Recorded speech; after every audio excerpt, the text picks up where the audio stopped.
कधीच नाही चुकणार तुमचे फेवरेट टीव्ही शोज झी5 सोबत, तेही एकदम फ्री। मी काय करू चारू? अक्षराला घरी परत कसं आणू मी? ती भुवनेश्वरी शांत बसणार नाही, ती कारस्थान करत राहणार, अक्षराला घराच्या बाहेर ठेवणार। आणि मला डोक्याला हात लावून बसायचं नाहीये, काहीतरी केलं पाहिजे। अक्षरा घरी आली पाहिजे आणि ती भुवनेश्वरी घराच्या बाहेर गेली पाहिजे कायमची। आम्ही तर वृद्धाश्रमात जायला तयार होतोच की, पण तुमच्या लेकानं आम्हाला जाऊ दिलं नाही, त्यात आमची काय चूक? तू स्वतःहून घराबाहेर जाणार, इतक्या कष्टानं, इतकी कारस्थानं करून, इतकी मन चिरडून हे सगळं मिळवलंयस, तू काय स्वतःहून घराच्या बाहेर जाशील? का जायला काय हो, जाऊ की आम्ही। मध्ये गेलो बी होतो, विसरला तोय?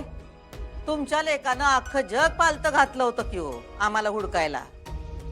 एवढं गारुड आहे तुझं त्याच्यावर? गारुड नाही हो, माया, आईचं प्रेम म्हणतात त्याला। पण ते तुम्हाला कळलं असतं तर तुमच्यावर ही येळ आलीच नसती की। हा, वेळ तुझ्यावर सुद्धा येईल भुवनेश्वरी। अक्षरा जेव्हा तुझं खरं रूप अधिपती समोर आणेल ना, तेव्हा तुझ्यावर सुद्धा वेळ येईल। आता सध्या तुझ्या खोट्या मायेची झापड आहेत ना त्याच्या डोळ्यावर, ती निघतील कधीतरी, आणि मग तुला कळेल वेळ फिरते म्हणजे काय होतं ते। आता हाय का परत तेच? कवा कळायचं हो तुम्हाला? माया ही माया असते, खरं खोटं असं काय बी नसतंय। असते ना, सगळ्यात खरं खोटं असतंच। आणि तुझ्यासारखी फसवी मायावी माणसं जेव्हा प्रेमानं वागण्याचं नाटक करतात ना, तेव्हा त्याला फसवं प्रेम म्हणतात। मग जेव्हा आम्ही चारुलताबाईंचा यश करून आलतो तेव्हा तुम्हाला समजा खरं वाटत होतं, आम्ही जे खोटं बनून वागलो तेव्हा तुम्हाला आमची माया खरी वाटली। हा, यश जरी वेगळा असला तरी माणूस एकच होता ना व, मग त्याची माया खोटी कशी? अहो बोला की, भुवनेश्वरीची माया खोटी आणि चारुलताची खरी कशी काय? कारण चारू अधिपतीची खरी आई आहे आणि तू खोटी बाई आहेस। आम्ही खोट्या आहोत? बरं ठीक आहे, आम्ही खोट्या आहोत, पण आम्ही खोट्या तर तुम्ही खरे कसे हो? हा, खोट्या चारुलतावर भाळलंच की हो तुम्ही। त्याला भाळलं नाही, त्याला फसणं म्हणतात, मूर्खपणा करणं म्हणतात त्याला, जो मी केला। तुझ्या खोट्या रूपाला फसलो ना मी पुन्हा। रूपावर फसला असतात तर कवाच भुवनेश्वरीला आपलं मानलं असतं। तू जा ना एकदाची, का शब्दांचे खेळ करत इथं बसलीयस? जा या खोलीच्या बाहेर जा, जमलं तर घराच्या बाहेर जा आणि माझ्या आयुष्यातून बाहेर जा। हे बघा, हे चुकतंय बघा तुमचं। तुम्ही कोणताच खेळ पूर्ण करत नाही, फिरून फिरून आपलं परत तेच तुमचं फेवरेट वाक्य, जा चालती हो या घरातून। मग आम्ही पण आमचं फेवरेट वाक्य बोलतो, आमचा लेक आम्हाला सांगल त्या दिवशी आम्ही या घरातून बाहेर जाऊ, बाकी कुणासाठी नाही, पण आमच्या लेकासाठी आम्ही नक्की जाऊ, कारण त्यांना त्रास होईल असं आम्ही कवाच करणार नाही। त्यांनी फक्त आम्हाला एकदा सांगू देत, आई साहेब तुम्ही घराबाहेर जावा, वृद्धाश्रमात जाऊन राहा, आम्ही त्या क्षणी हे घर सोडून निघून जाऊ।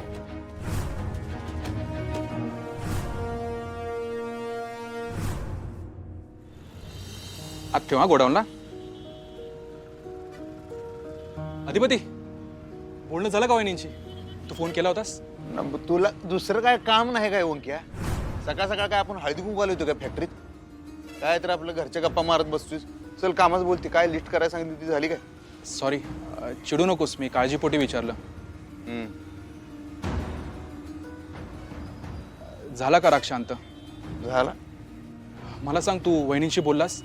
अरे नाही आला बाबा फोन त्यांचा ओंक्या। आला असतं तर मी तुला सांगितलं नसतं काय?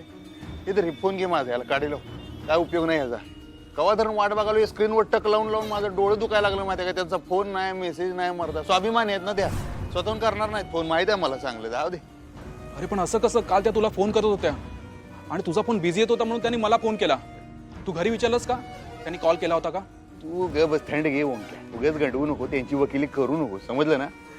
माझी चूक झाली, मी स्वेटर घेऊन गेलतो त्यांच्याकडे, नाही जायला पाहिजे होतं। आता त्यासनी वाटलं असेल येऊ कुठं जात नाही आपल्याला सोडून, येतोय लगेच मागं मागं म्हणून मजा घेतात माझी. फोन करत नाही, मेसेज करत नाही, बसू दे बोंबलत. हे बघ उगाच कुठला विषय कुठे नेऊ नकोस. मी माझ्या एक्सपिरियन्सवरून सांगतो, बायका एकदा चिडल्या ना त्यांचा राग थंडवायला वेळ लागतो. शिवानी ना ती पण अशीच घर सोडून बाहेर जायची. मग मी तिला मनवायचो आणि परत घरी घेऊन यायचो. म्हणजे काय मी आता परत जाऊ त्यांच्या घरला, परत म्हणून घरला घेऊन येऊ? हो मनव त्यांना. आणि हे बघ नवरा बायकोचं भांडण झालं ना की नेहमी माघार नवऱ्यालाच घ्यावी लागते. आणि या माघार घेण्यात विजय नवऱ्याचाच होतो. ते आता आम्ही माघार घ्यायची. हो ती तू आधीच घेतलीस. तू स्वेटर घेऊन गेलास ना त्यांच्या घरी म्हणजे तू माघारच घेतलीस.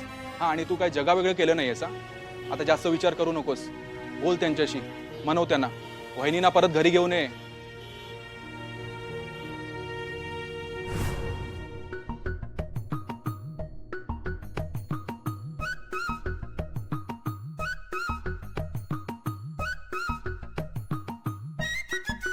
दुर्गे दुर्गे अगं काय झालं आत्ते? गळा काढाय. हाय का आता?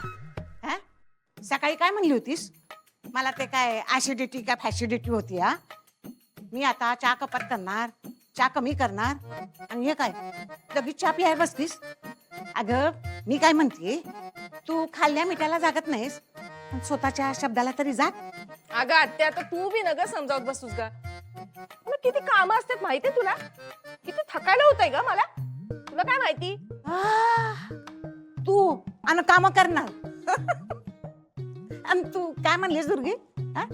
तुला समजावया.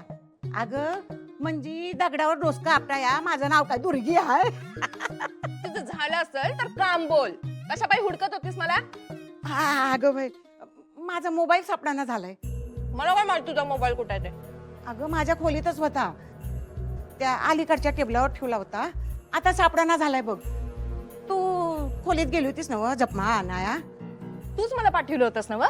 तसं नाही, तू खोलीत गेलतीस ना व? दिसला का माझा मोबाईल? मला वय तुलाच.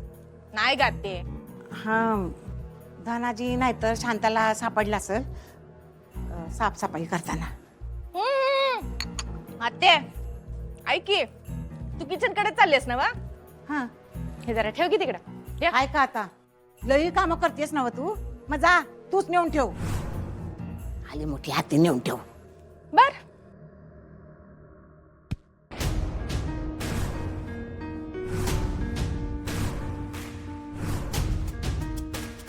माझा मोबाईल. तू सुधारणार नाहीस दुर्गी. अगं लहान आहेस वय असं खोड्या काढाया? अगं माझी किती कामं खोळंबली होती कळत नाही का तुला? अशी का ठोंबेसारखी उभी? सांग की का घेतला होतास माझा फोन? त्या मास्तरनीचा फोन आलता तुझ्या फोनवर. सोनबाईचा फोन आलता. काय म्हणली ती? कशी आहे ती? झी 5 ॲप डाउनलोड करा आणि पहा सर्व एपिसोड्स एकदम फ्री.